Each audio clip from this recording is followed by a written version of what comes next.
Everybody, welcome once again to After the Dragon, episode 5.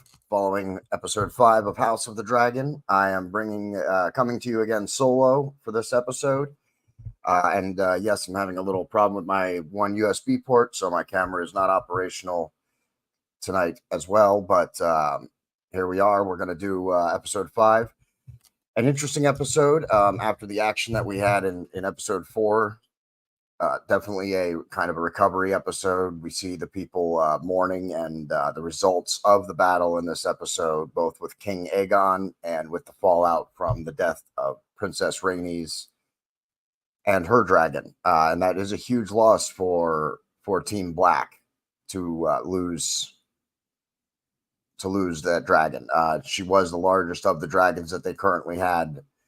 Even Daemon's wasn't as big, so they are now lacking in that department with the Greens having Vhagar. But of course, Team Green also lost a dragon in Sunfire, and of course, the king is now. That scene when he had after they had done their work towards the end of the episode, it felt very Viserys to me. Like that image looked very much like King Viserys laying in bed after being chewed up by the Iron Throne. So I appreciated that shot very much. I think that was very telling and a little foreshadowing as well. Will Prince Aegon rule from the shadows? I doubt it. I imagine Aemond, even if Aegon does recover, he won't be back on his feet. He won't be able to be shown as a presence. And I imagine this Aemond is going to lead now and will likely claim the place of the king, even if Aegon fully recovers. I don't know that Aegon will actually be recognized as the king again. And his weakened state, if Aemond thought that he was, then he would probably actually finish the job this time. Helaena clearly knew his sister, Aemon and Aegon's sister, Helaena, who is also Aegon's wife. Remember the Targaryens. So she clearly knew what was going on, and that was an interesting little scene right there towards the end of the episode as well between those two. But very much a fallout scene. I would have preferred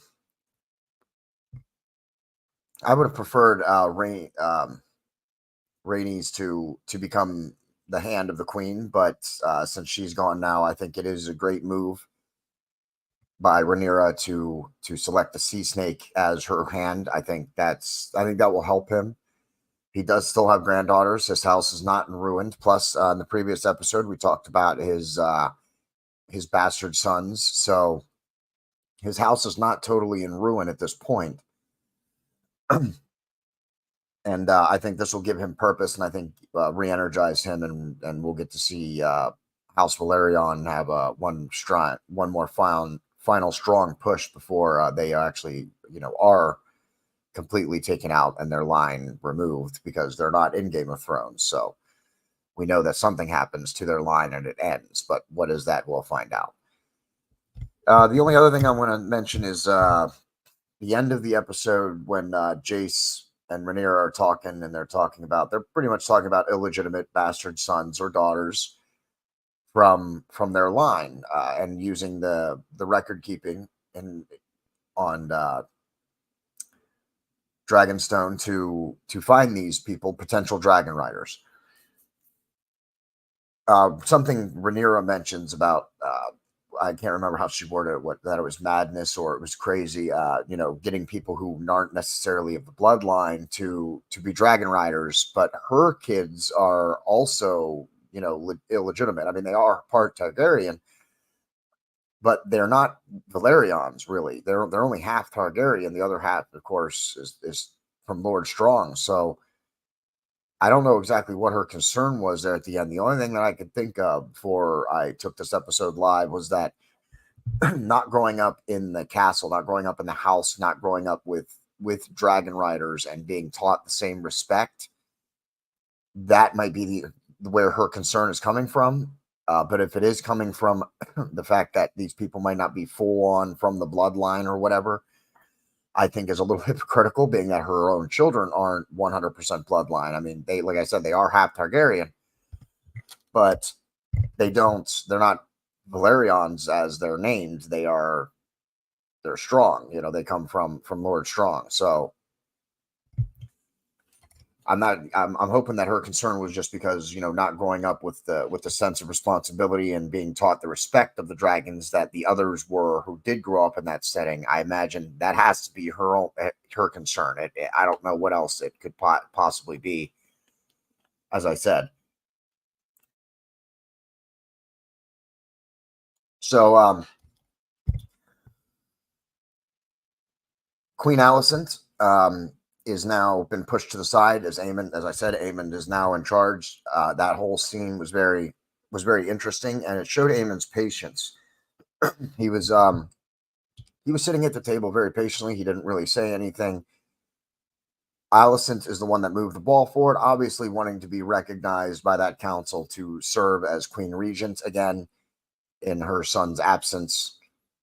Of course, she's a woman, and none of the people around that table wanted her to lead, including Sir Kristen Cole, the Hand of the King. He also suggested Daemon. So Daemon now sits at the head of the table, who is going to be the King Regent. And I believe, as I said, I don't think you're going to get him removed from that spot. So I think he's there to stay now. I don't know that Aegon recovers, or even if he does, removes him.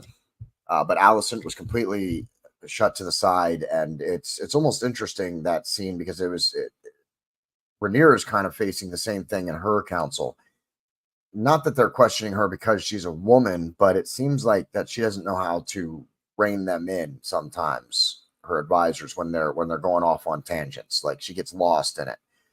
I'm hoping that she finds her voice and her way to control it. I imagine, because Lord Corlys is now the hand, that he's likely going to be the one that ends up bringing the council to heel. I think that's a mistake. I think Rhaenyra is the one that really needs to bring that council to heel, but I know how she probably needs, an advisor. I think she should have selected a hand long before this.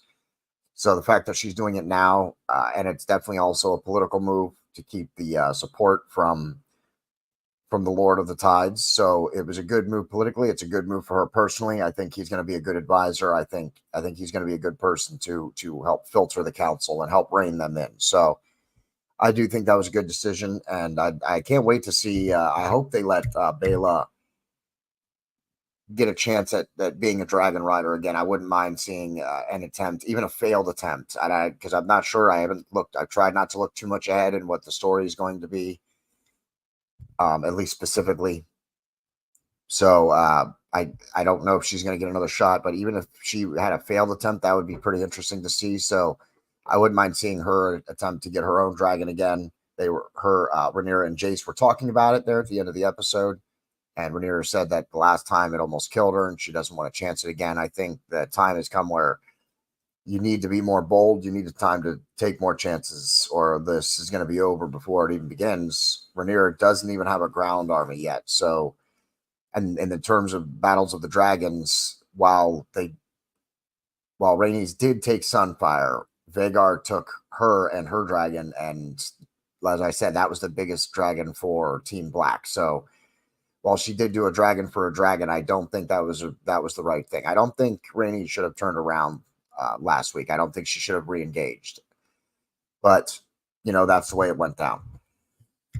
Next week, I think we might try and do an episode before House of the Dragon airs and then start doing our recap episodes right before the episodes air. I think maybe that might encourage a few more people to be able to tune in because we do go on late. It is late, it's a Sunday night. A lot of people maybe aren't up late on Sunday night looking to tune in. So I think next week we are going to try and go before the episode. So look for us. We'll post it on Facebook and our social media throughout the week if we're going to do this. And I'm sorry this episode isn't going live to Rumble. I have to post it to Rumble later. But next week, I think we're going to try and do one before the episode and then start doing our After the Dragons, actually, before the show starts, about the previous week as like a refresher for everybody going into the new episode. We can talk about the previous week's episode. Everybody's had a week to digest it and think about what they watched, and then we can discuss it before the next episode starts. So that's what I think we might try and do next week to try and encourage some more viewers. So if you're listening to this, watching this in the on a replay or a reshow and not live, then please look for us next week at about between 8:30 and 9 o'clock. Between 7:30 and 8 o'clock, as House of the Dragon starts at 9. So we'll go an hour and a half before the episode starts, and then try and do an episode kind of like leading into House of the Dragon. So I'm going to see how that works, see if that can get us a few more viewers, see if people like that a little more. Leave a comment on what you prefer. Do you like it immediately after the episode, or after we try the new way? Tell me if you like it, the previous recap right before the next week's episode. Leave us a comment about anything. We're always looking for feedback, and we're always looking for people to comment and interact with our content. So please do that. And Marcus Fredrickson played us in the new credits. I'm going to play him again on the way out. So Marcus Fredrickson does the music. I weave some of his music in there with a little bit of Game of Thrones sound bites. So had a little fun making that. I hope you enjoy it as well.